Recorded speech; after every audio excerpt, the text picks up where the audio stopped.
Okay, now that we have things placed in the right spot and resized, we're going to talk a little bit about lighting. Lighting gives things form. These are photographs, so they already have a certain amount of lighting that helps us see them in 3 dimensions, even though they're flat objects. Um, we see the 3 dimensions of their clothing and their bodies because of the way light hits the surfaces of them. Um, but now they're in a different setting. So we need to consider the setting, the room that they're in, and how light would be different, maybe, than the lighting is in the spot where the photos were originally taken. So to do that, we need to consider where the lighting is in this current setting. So given that this room is already established, we have to look at the lighting in the room.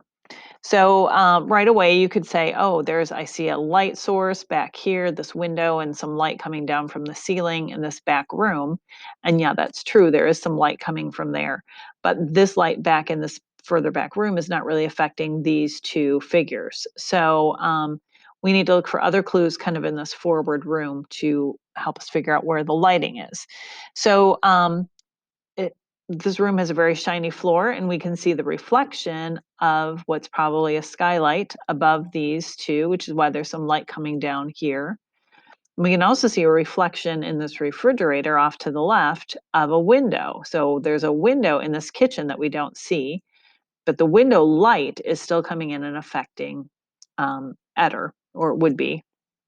And we can also see that there's some shadow over here to the right-hand side of the table, which shows us that probably the light source is kind of angling in this direction. So coming from the top left and heading to the bottom right.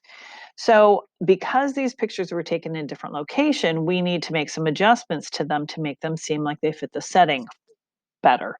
So we're going to start with Eder's picture. I can tell you Eder's picture was taken in the hallway at South Campus years and years ago. So there's not the same kind of lighting situation on him as there is in this room. First of all, I would say that the lighting and the colors in this whole picture are a little bit more vibrant, a little bit more saturated. So before we do anything else to Eder, we're going to boost the saturation, the color on his photo to begin with. So we're going to go to Image, Adjustments, Image Adjustments, Hue and Saturation.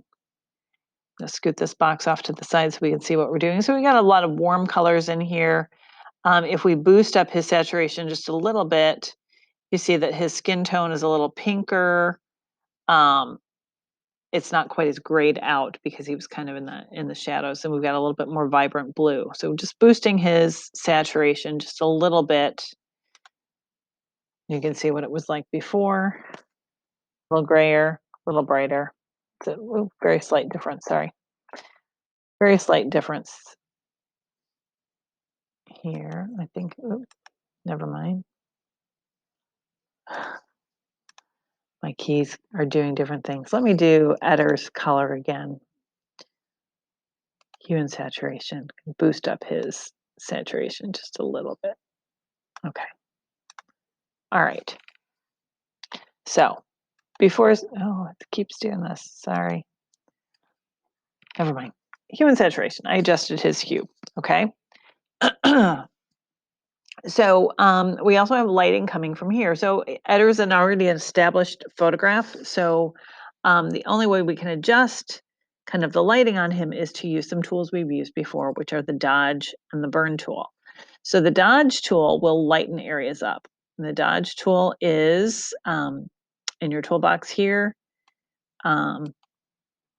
You want to, most of the tones on him are middle range. You can start with the mid-tones as far as the range goes, but you want to drop your exposure down to like 10 or 15%, somewhere in there, so that you have a lot of control. We're just going to very lightly and kind of slowly lighten up some areas. So I'm envisioning that the light is hitting him here, so I'm going to lighten up the side of his face a little bit. That's toward the kitchen. I want this just to look kind of natural. I'm going to lighten up the top of his arm a little bit because there's some light above him. top of his sleeve, maybe the collar of his shirt a little bit.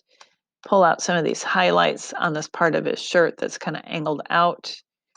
Maybe lighten up his hip over here and the side of his leg that's facing the light in the kitchen. I'm gonna lighten up those areas and maybe even his hand, inside of his hand a little bit. Lighten those areas, and now I want to darken or burn the areas opposite that. So I'm going to go to the burn tool. Again, I'm going to work with some middle tones here. I'm dropping my exposure down so I have control over it to, again, about 10%. Maybe make this part of his face a little darker. Some dark here underneath his chin, his head, inside his shirt here, because there wouldn't be as much light coming in here. Darken up this side of his pants a little bit. Darken up this leg of his pants a little bit. And he's on his own layer, so anything that we do will only affect him. And darken up the underside of his shirt. So you want this to look natural, not too streaky. That's why you want to have control over your exposure. You might also want to make sure that you could even soften up your brush if you feel like it's too streaky and get the edges more softened. So you're experimenting, you're exploring this. We could spend a long time like really refining this, but I just want you to get the basic idea here.